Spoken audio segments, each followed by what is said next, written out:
And we're live. Look at that. We made it. How we doing, everyone? Despite the early start, we're all here. The haters were skeptical, but we're here. Yeah. I panicked. So I had a dream last night, and in my dream, my dream involved me waking up. And so when Henry woke me up, or when Henry came in and said, "Hey, Jack, are you up?" I woke up, but in my head, I woke up a second time. And so I'm like, "What time is it?" I literally go, "What time is it? What time is it? Wait." And it was in fact 9:40. So I was in the clear. We were plenty of time. we were good to go. So I was hyped about that, but I did. She checks spike Sam's my picture heart rate right now. Oh my God, Sam's is Duke too. That's incredible. Shout out to Duke, man. Shout out to the Duke. I love Duke. I think that's just the stream default. I thought you did it on purpose. But no, I wish I did. I don't have that sort of instinct. Okay. I'll do the intro. We can get into the topics just for editing purposes, and then we can get cooking. It's hot in my room, I'll tell you that. All right. And we are back with another edition of How About Them Celtics, Talkin C's with Bobby Krivistky of SI Media Group. Bobby, how you doing today? Doing fantastic. Looking forward to All-Star Weekend and seeing what's in store for us. Yes, sir. All-Star Weekend means a little bit of a break from the Celtics, but that doesn't mean we're taking a break from the Celtics. We're here, and we're still going to talk plenty of C's action. Where do you want to start, Bobby? Let a wide range of stuff. There's no games to cover, so we can start wherever you want. So is there anything in specific you want to start talking about to kick off the show? Yeah, I think that we're coming up on the home stretch of the season, and with this being a natural recess, it makes sense to pause and reflect and talk about, okay, what stands out to us from a positive and a negative perspective. So from a positive light for the Celtics, there are two things in particular. I mean, there's a whole laundry list, but two that I'll go with right now that stand out. One is the growth of Joe Mazzulla. And I think a lot of that has to do with not only experience. He got thrown into the fire last year right before media day in training camp. And now he has since had a year that included going head-to-head in a 7-game playoff series with Eric Spoelstra.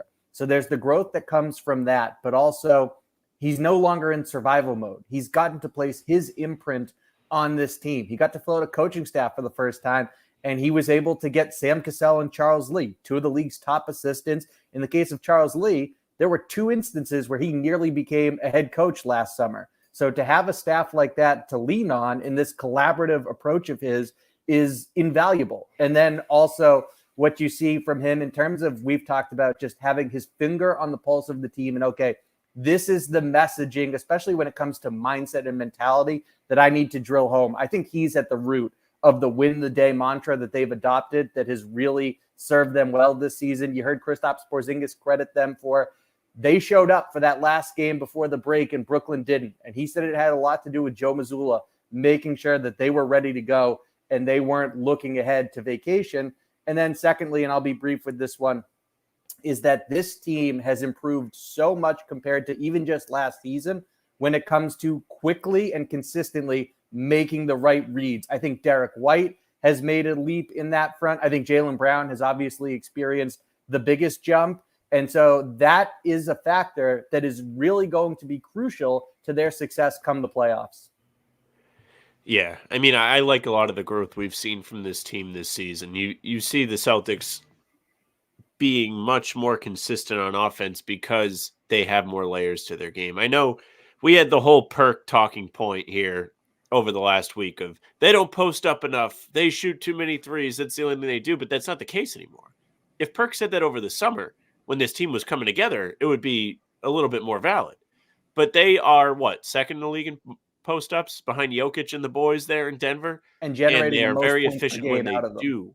Yeah. I love the post-up game. Jack, all summer, all I talked about was when Porzingis got here. I was like, this is going to rule. They're going to post up. They're going to have another late-game weapon to use.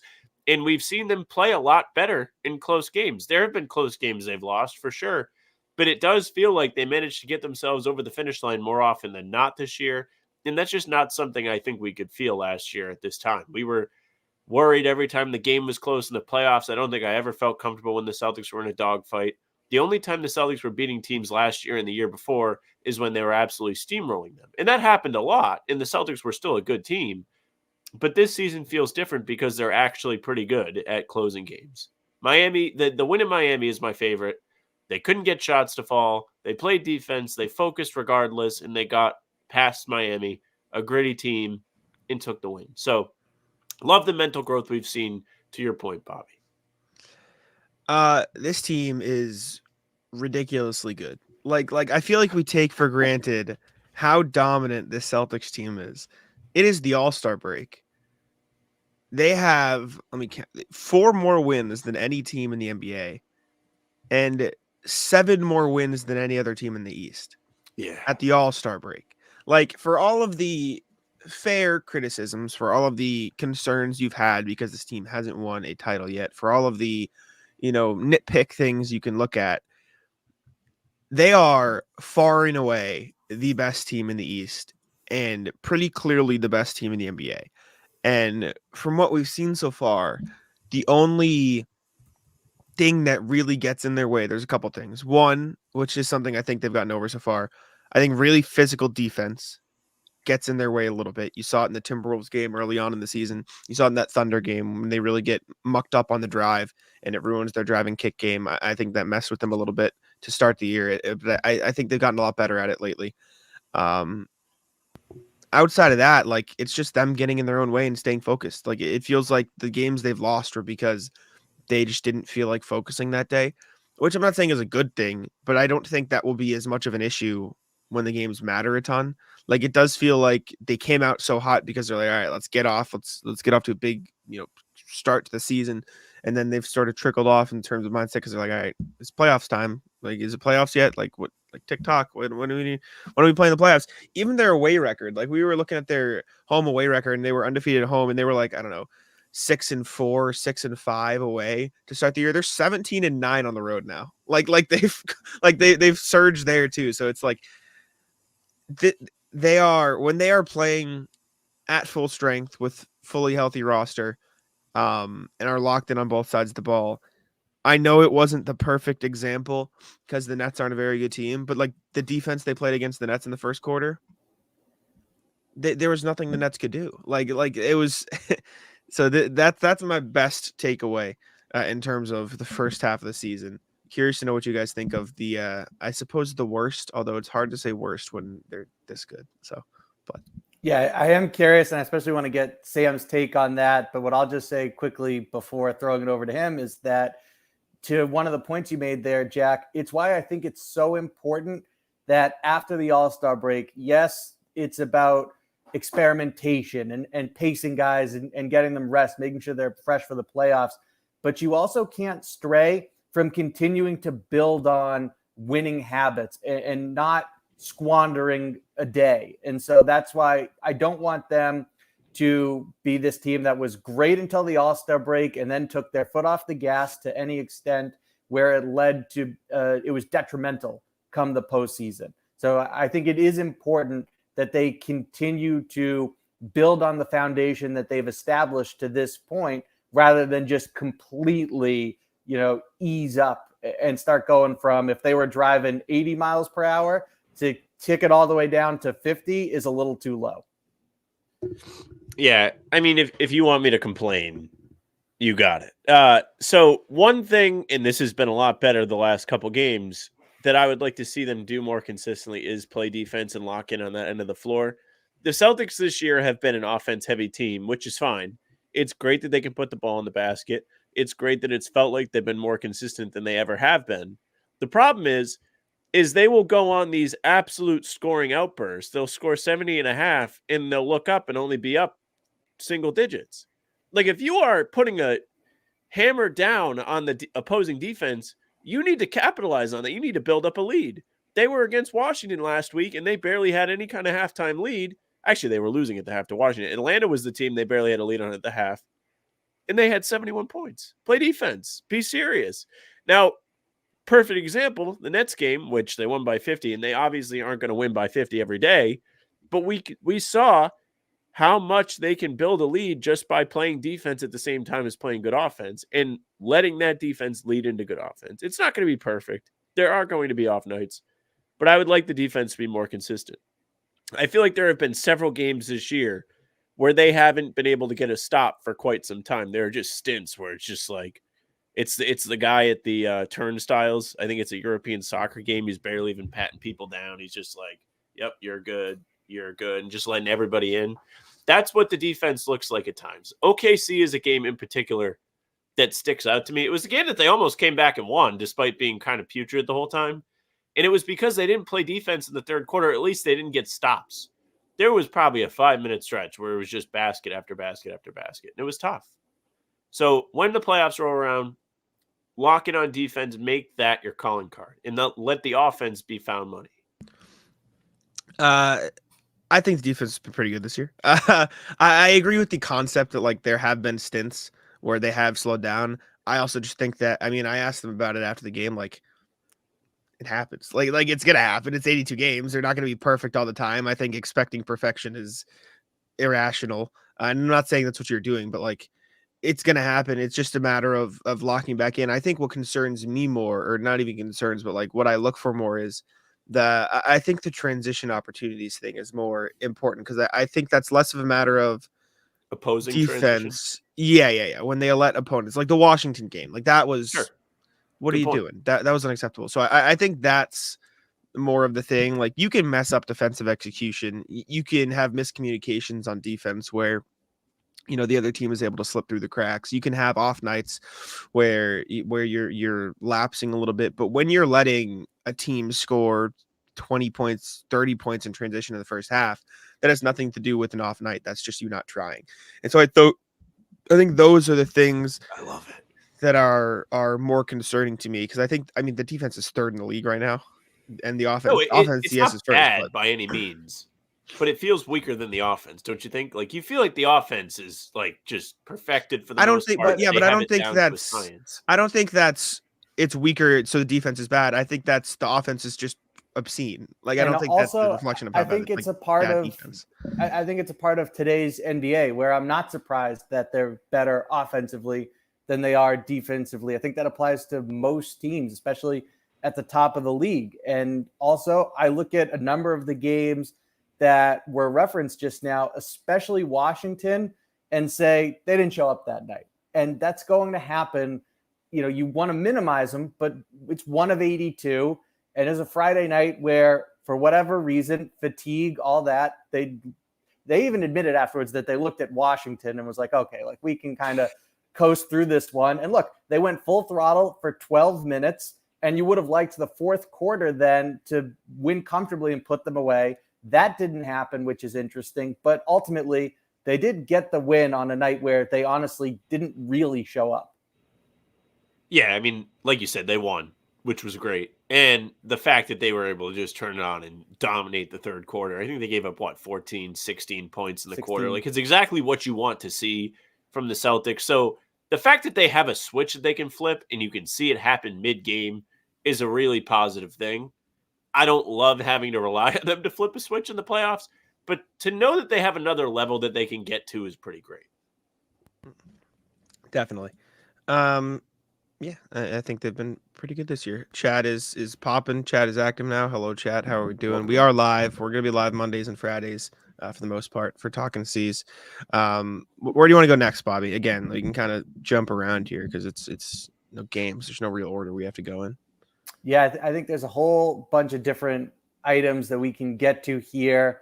So one of them for me is going to be coming out of the break, the integration of Xavier Tillman and Jaden Springer. And I'm really curious to see what that looks like, how many minutes they get. It's going to coincide with pacing some players ahead of them in the rotation. So it'll be interesting. But look, they have ingredients individually that suggest they'll be able to come in and hit the ground running. With Tillman, we're talking about a veteran, a high IQ individual who's a really good and versatile defender, an effective screener and facilitator. That's something I spoke to Joe Mazzulla about, and he was very complimentary about Tillman's play at both ends of the floor. And he talked about how important it is that their bigs do an excellent job of making the right screen reads. And that's a box that Tillman checks resoundingly. So I think that he'll be able to come in and play well. And along with having the break, Jaden Springer is a dog out there. He's someone who that motor does not stop. He's relentless, and he makes his bread on defense. And so I think he's someone that's going to quickly endear himself to Celtics fans. And when that's your style of play, and it's far less about what's happening at the offensive end, at least right now and on this team in particular, I think it suggests that he'll be able to acclimate quite smoothly. Yeah, I mean, I'm on the same page as Bobby here. I think both these guys are really good Celtics. Like, they just play the way that the fan base really likes to see. They both play hard. Tillman is going to be somebody that's more of a rotation guy, I think, than Springer will be, at least right now. He has the wiggle room to carve out a role off the bench because the Celtics are actively kind of looking for that third big guy. And I know John in the comments mentioned the playoff rotations to fill in and be able to play in the big spots. And even in these back-to-back games where one of Horford and Porzingis is always out, they usually don't run both those guys on both legs of the back-to-back. So there's going to be plenty of opportunity for him to get in there. I'm excited to see how switchable he is on defense. I've heard all the great things that everybody told Jack about him when the trade happened. Jack went around, talked to some Grizzlies reporters, and they gave him a ton of good info on Tillman. It sounds like we're all going to love him. So I'm pumped. I'm excited to see if his offense goes to another level within the Celtics team, because Memphis was a good team last year, had good pieces out there, had good initiators. But this year, with Ja out, they didn't have as many different guys that can pick on defenses, put pressure on them. And Tillman, his field goal percentage really, really hurt from it. He was only at about 41% as a big guy, which is not what you want to see. But on the Celtics, somebody like Luke Cornett, who has a similar offensive skill set to Tillman, was shooting or is shooting almost 70% from the field. So if they could put him in that role, he could very well thrive on the Celtics. I'm very excited for Xavier Tillman. I think he's going to be a really good player for this team. I was telling Bobby before our last game we were just talking, I said something along the lines of, like, I think he could be the 8th best player in this team by the start of next season. He's great defensively, a little bit smaller, but it makes him switchable. Great rebounder for his size. Can guard bigger guys. He can guard AD, Jokic, Giannis, Spam, like John is saying in the chat. Absolutely. Like, he has a reputation for being able to guard those guys. And having that on a team that is going to have to go through, maybe not this year for them, but Embiid and Giannis and those guys in the playoffs is huge. He's a great screener. I think his touch around the rim is going to look a lot better with the space he'll have in Boston. I don't think he'll necessarily jump in directly ahead of Luke Cornett.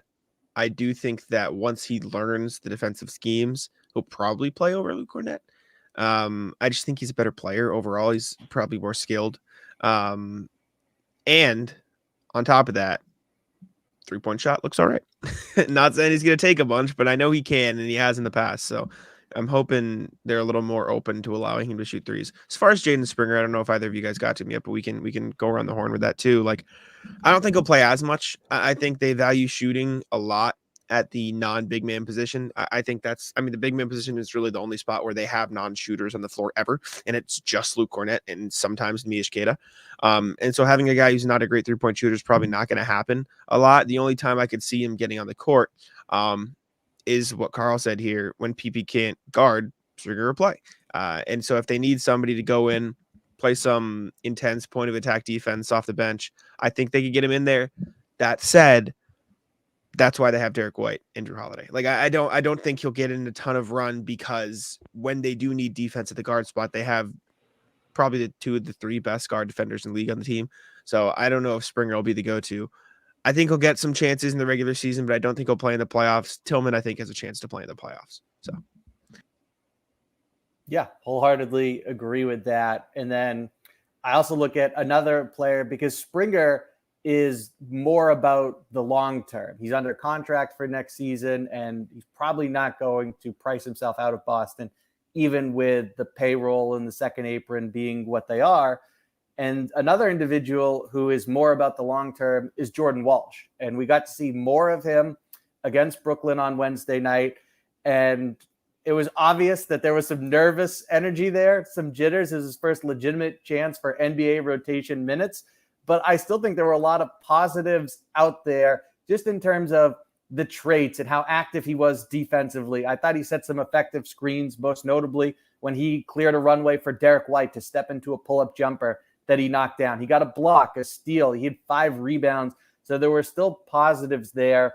And from Joe Mazzulla to members of the front office to players on the team, he has earned a lot of praise for really important assets that will serve him well in his development. And it stems from his discipline, his commitment when he's in Maine to playing in the role that resembles what he'll have in Boston, to his work ethic, to how quickly he picks up and then applies information. So when you're 6'7" with a 7'3" wingspan, you're light on your feet, and you can be just this havoc wreaker defensively who's good on the glass and able to push the ball and likes to facilitate.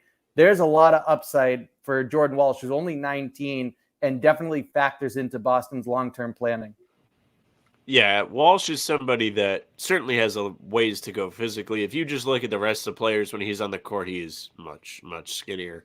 But to his credit, he talked a lot after, Wednesday's game against Brooklyn. And he was like, listen, I, of course, was like kind of nervous. He was talking about how he tried to calm himself down. But he was like, the bottom line is I want to go out there and represent the uniform correctly. I want to play hard. I want to play like a Celtic. I want to give the fans something to respect about me. And despite not putting the ball in the basket, he did that. Bobby mentioned the box score with 5 rebounds, couple of blocks, steal. He was running the floor, playing hard. And that's why I think the crowd at the Garden loves him so much. They can tell his mindset is right. He's committed to being a winning player. He has become a media darling. He's just somebody that seems to be well-liked by everybody who's interacted with him. And it makes it really easy to root for him. Plays hard. It's what you like to see. And up in Maine, he's shooting the 3 as well. So you know he can do that. I'm curious to see how he's going to develop. Summer League should be a lot of fun with him. And even after the All-Star break, I'm sure there's going to be spots where it's a Jordan Walsh night, maybe. Definitely. I mean, I think the Celtics drafted this guy for a reason. I think they had their eye on him for a reason. He's going to be a part of what they do. Like as the CBA makes it more and more difficult to build a roster and add quality pieces to a roster, you need guys on small contracts that are able to give you real minutes. They signed him with the second round exception. He's under contract for this year and then 3 more after it, I believe. Like he's going to be around if they can develop him even into like even a low level 3-and-D player where he's playing 15 minutes a night, 20 minutes a night. Like that's a win. He's under contract through the 26-27 season. And that year he makes $2.4 million. Like it's nothing. So if he can shoot 36% from 3, play some tough defense, like he'll get minutes on this team by then because they probably won't be able to re-sign some of the guys that they have on the roster right now. So yeah, that's what I'm looking for D Walsh or Jay Walsh. I should say. I was stuck between him and Derek White, but the D works because he's going to make more of his bones on defense. As much as the development of his shot matters for his ceiling, it's about defense more than anything being his path to playing time. 100%. All right. Well, we can go on to some all-star talk, I suppose. We got a bunch of events this weekend. I think maybe 2 the Celtics actually care about, or the Celtics fans should actually care about. But we can go over them all. Dunk contest. I think we should start there, obviously, for clear reasons. We talked about it briefly last pod, I believe, Bobby. Do you think Jaylen Brown could win, or do you think it's just going to be, Mac McClung's going to clean up? I think Jaylen Brown could win. I think he's going to prove a lot of the doubters wrong. I think that there's going to be some dunks in there, especially when he involves props, or there will be one with Jason Tatum. They've both talked publicly about that. So they haven't officially announced that, but they've let you know it's coming. So be surprised if it doesn't at this point. I think that there's going to be some dunks that look a lot different than his in-game profile in that regard. And I look at the field, I'm not particularly impressed. I know Jacob Toppin has some bunnies, and we'll see what he does. I think Jaime Jaquez comes in last, as much as I love him.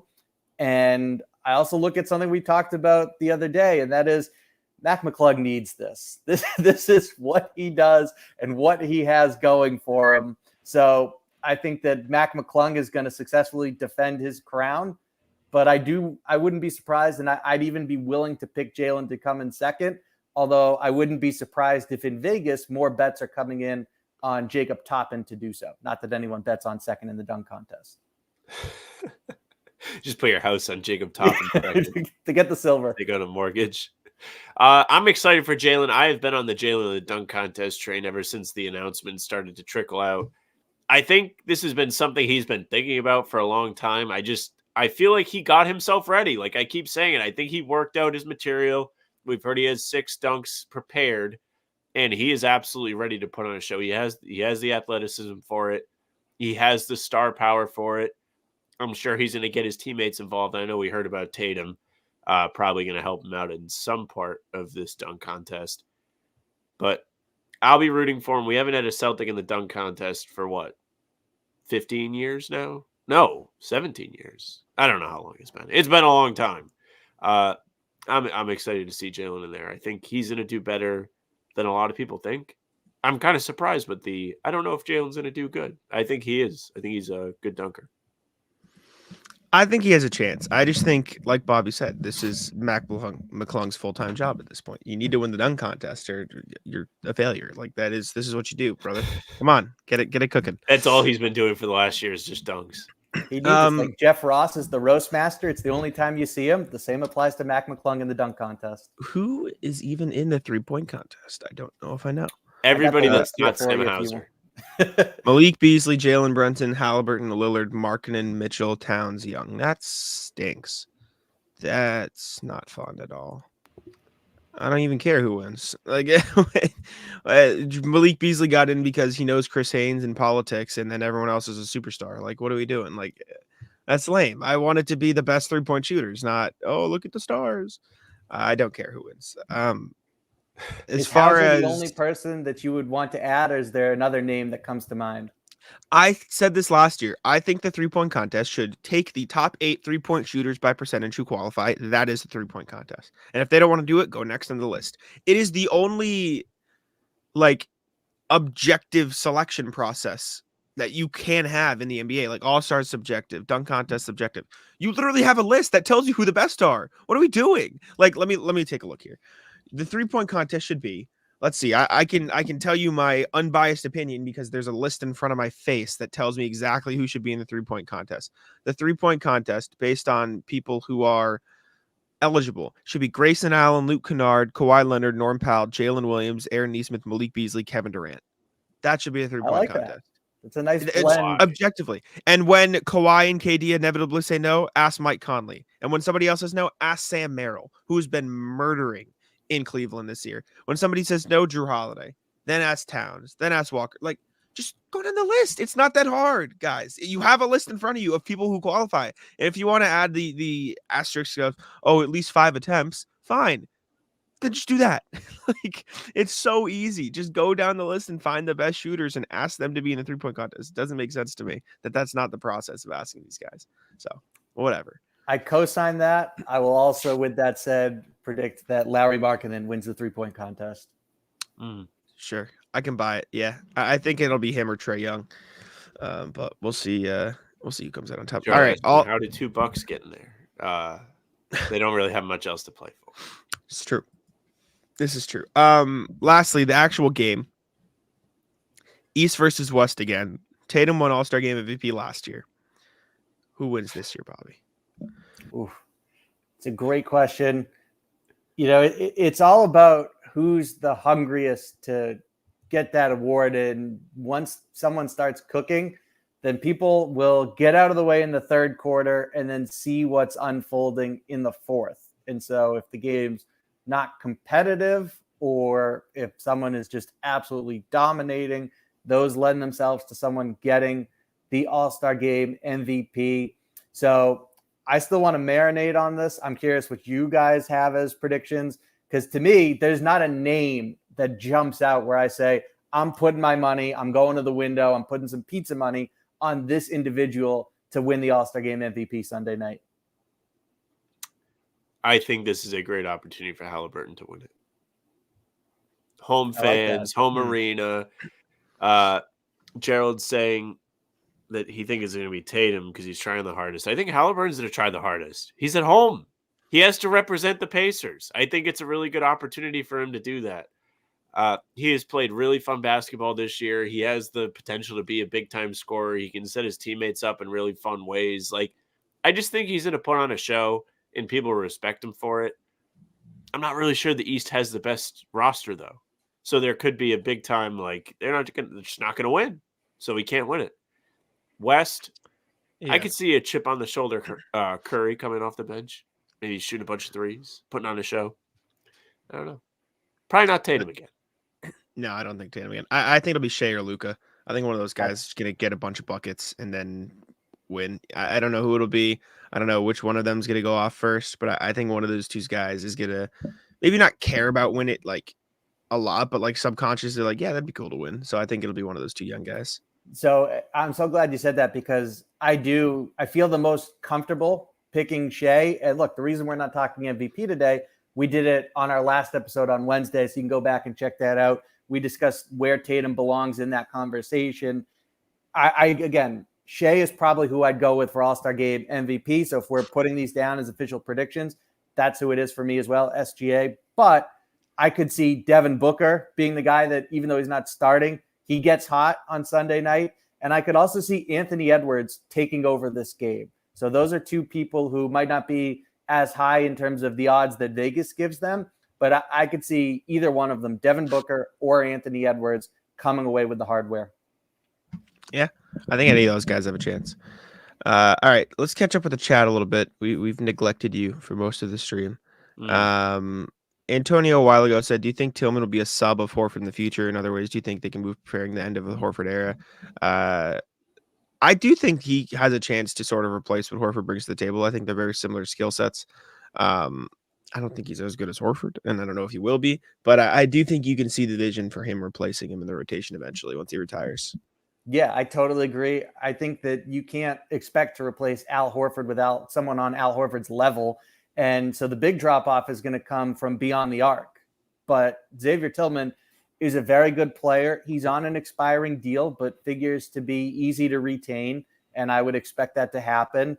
And so I absolutely think that that was part of the vision here, that there was some long-term planning accomplished at the deadline. We talked about Springer and what he brings to the table with his upside as a 21-year-old. Xavier Tillman is 25, and I expect him to be here for multiple seasons. I think there's a fair chance that he's able to at least fill a little bit of what Horford does. I don't know if the offensive skill set is there just yet, but right now, I mean, Horford's not being asked to do a whole lot. He's just asked to make almost all the threes, which is not easy. But he's not being asked to create anymore. He's just asked to be a catch, shoot, catch, finish player. And it's not impossible to think Tillman could do that. I'm interested to see if they start kind of looking in the draft for their next Horford guy too, because the draft is going to become increasingly important for the Celtics as we move on here, because the CBA binds these teams that spend money, and the Celtics are one of them.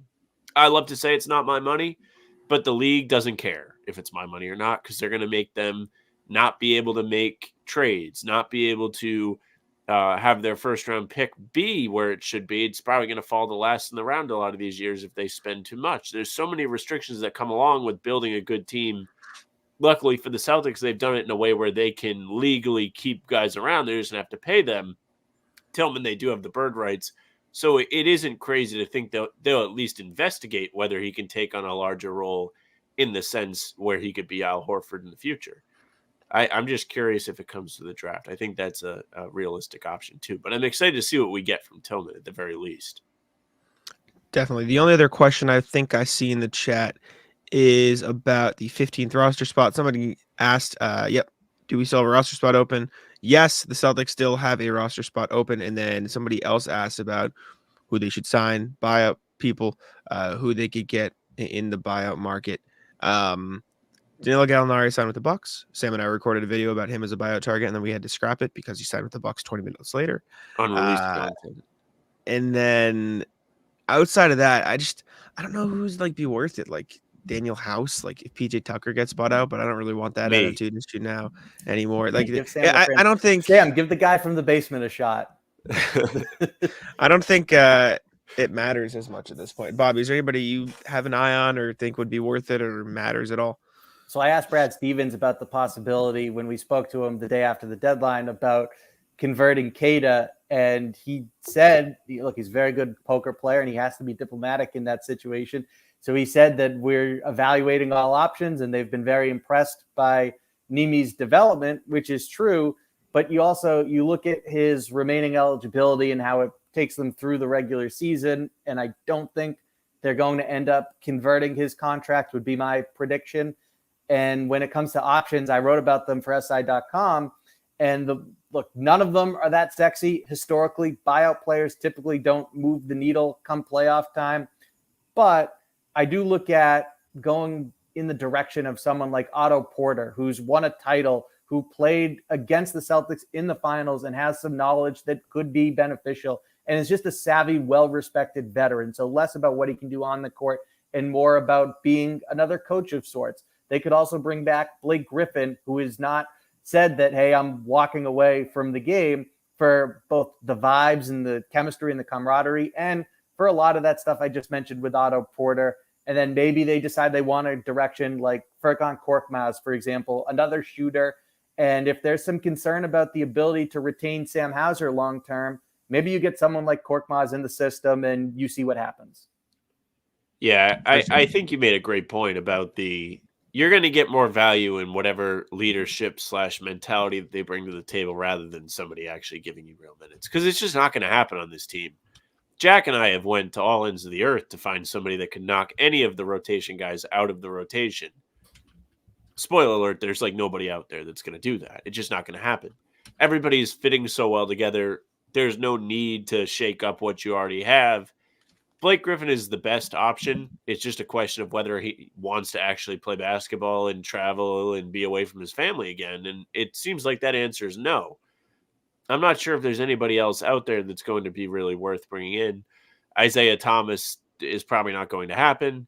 Kemba Walker's playing in Monaco. Just thinking of guys that might want to come back and join the Celtics for a title run. It's tough to imagine that they get there with any of them. Yeah, it doesn't seem likely. But anyways, Birkin, yeah, we did see Lamar in Memphis on fire. Don't worry, we got a video cooking. I think probably tomorrow. You'll see something about that on the channel. Bobby, any final thoughts before we get to trivia? No, Lamar's been awesome, and even Banton is playing well in Portland. So shout out to the two of them for doing well with the opportunity they've been given elsewhere. Yes, sir. All right. Well, in that case, let's get to trivia. The chat's been waiting for it since the very start of the stream. I think someone popped in here and said, literally I'm just waiting the first for trivia. message. Yeah, so the fans want it. Time to give the fans what they want. 1-1 series. Let's get it. 1-1 series here. Sam, Bobby, turn off the chat. Make sure you can't see it. So I will be chat is off. Checking it as we go. Okay. Question. And who won the last one? Sam won the last one. So New Sam series, will go first. 1-0 lead. One series win apiece. Through 2021, 7 different players have scored 45 or more points for the Celtics in a playoff game. Who are those 7 players? I'll read it again for the chat, and I'll type it in the chat. Through 2021, 7 different players have scored 45 or more points for the Celtics in a playoff games. Who are those 7 players? Isaiah. Correct. Isaiah Thomas. Bobby? Tatum. Correct. All right. Sam, are we going to rapid fire here for a sec? You got another one? Ray Allen. I was just letting you catch up. Thank you. Correct. Bobby? Larry Bird. No. Oh, it's always a crapshoot. I'm going to guess Tommy. He did. No. He was on my really? Whoa! I thought he did, and he was on my list. Oh man, that sucks. John Havlicek. Yeah. I was torn, but I was like, let me go get Tommy. I thought Heinsohn did too. Oh, that's a catastrophe. We have what, 3 left? Yeah. Oh, that's terrible. 45 or more. There's one guy that I know was close but didn't do it. Oh man. Did Sam Jones do it? Yes, he did. I got him. I was doing well with the Sam Jones guess in the beginning, but for a while, the answer has been no when I throw him out there. Bobby got punked off of Sam Jones. No, Birkin, that's not correct. You're missing 2 more still, everybody. I don't remember this individual doing it, but Paul Pierce? Yeah, he did it. Yes, he did it. He did it. I held off. He did it against Philly. I know it doesn't say on the card, but he did it against Philly like way back, like early in his career. Damn. Oh, one left on the list for the win. Picked an odd number too, so we're cooking here. I hate this. This is a catastrophe. I have like 2 or 3 guys in mind that I'm just not sure about. 45 or more. It's not him, Birkin. The chat's guessing along, so I'm answering for them as we go.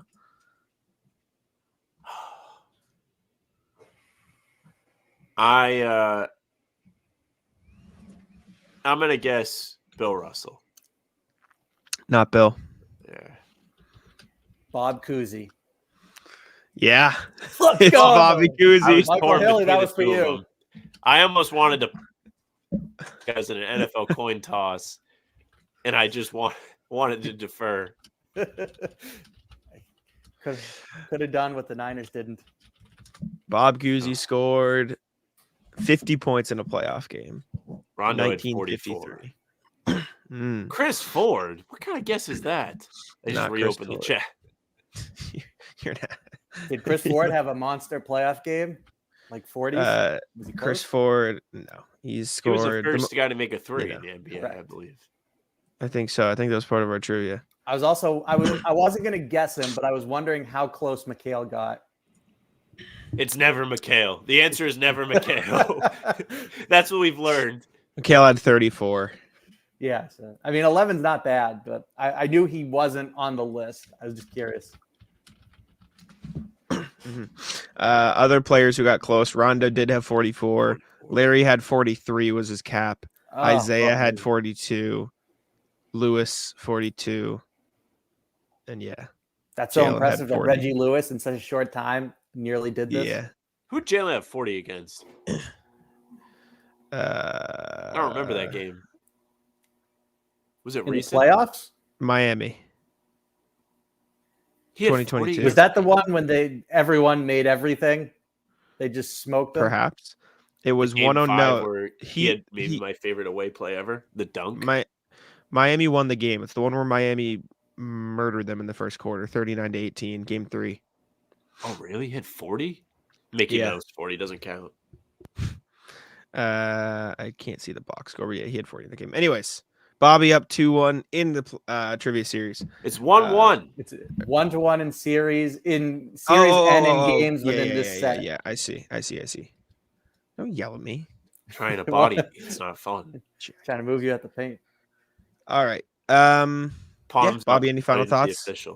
Yeah, we get out of here? It feels good to get back in the win column. It is 1-1 in terms of sets, and we're trying to have another parade over here. Vibes were electric that day, so hopefully we can keep this momentum rolling. Yes, sir. All right, chat. And everybody watching this video, make sure to check out Bobby's work at si.com/Celtics inside the Celtics there. Subscribe to How About Them Celtics on YouTube. How many times can I say Celtics in 30 seconds? Thank you all for tuning in. I'll let Sam wrap it up. Yeah, thank you very much for listening or watching. If you're watching, make sure you subscribe to the channel. Hit the notification bell so you don't miss any of our uploads. We're doing Talkin C's 3 days a week, Monday, Wednesday, and Friday. Monday, Friday are live. Wednesday will go out at some point during the day. We're also doing full pods Tuesday, Thursday, Sunday. You don't want to miss those. And any day after a game, we're putting up game recaps. We're also live before every single game, a half hour before. Big thanks again to Bobby for joining us. You can follow him on Twitter at Bobby Krivistky. You can find him on Inside the Celtics for SI Media. He's at all the games, boots on the ground, at practice, all of it. So good coverage coming your way from Bobby. You can also find us on Spotify and Apple. You can follow us there for the audio versions of the pods and game recaps. Leave a 5-star review. We'd appreciate it very much. If you want to email us, hbtcpod@gmail.com. We are recording an episode tomorrow at some point. So if you want to be featured, just send us an email, share some all-star break thoughts with us. We've already gotten a few, which is exciting. We'll have a good email segment for you there. You can find us on socials at How About Them C's, Twitter, Instagram, and TikTok. Facebook is just the name of the podcast. If you follow us there, you're going to get all the streams as well as you will on YouTube. And also on Twitter. Jack's Twitter is at JacksMoneyNBA. Mine's at Sam LaFrance NBA. It's it for us. Bye.